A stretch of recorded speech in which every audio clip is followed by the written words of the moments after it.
وزیر کارهای خارجه روسیه سرگئی لاوروف روز 31 مارت در نشست سهم وزیران خارجه کشورهای همسایه افغانستان در شهر تونسی خطای خبر داد که مسکو الکی اولین دیپلمات فرستاده جنبش طالبان را ثبت نام کرده است.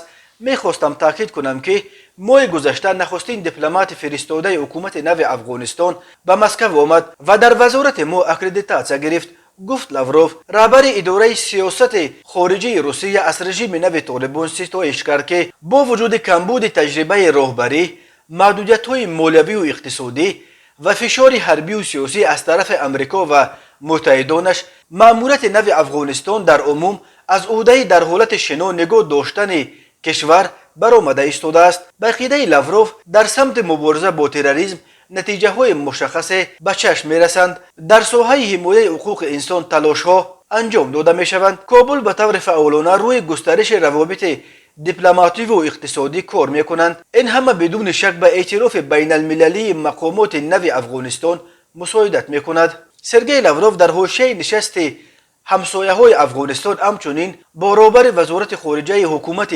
طالبان امیرخان متقی ملاقات کرده است. در این باره سخنگوی وزارت خارجه روسیه ماریا زخارova در تلگرام کانالش خبر داد. در پی ستایش رژیم نو طالبان سرگئی لاوروف در نشست تونسی اظهار داشت که مسکو از نقشه‌های سازمان تروریستی داعش جهت به کشورهای آسیای مرکزی و روسیه پند کردن ناامنی نگران است. به عقیده او در مرز افغانستان و تاجیکستان و ازبکستان جمع شدن جنگجویان داعش علامت ناامنی است. نگرانی ویژه را نقشه‌های داعش و طرفدارانش برای بی‌ثبات کردن کشورهای آسیای مرکزی و صادرات ناامنی به روسیه برمی‌انگیزند، اظهار داشت لاوروف در تونسی. در نشست سیام وزیران خارجه کشورهای همسایه افغانستان در شهر تونسی در شرق خطای، هیئت‌های روسیه، خطای، ایران، پاکستان، تاجیکستان، ازبکستان و ترکمنستان اشتراک دارند. نشست اول همسایه‌های افغانستان 21 اکتبر سال 2021 در مسکو، نشست دومش 27 اکتبر سال 2021 در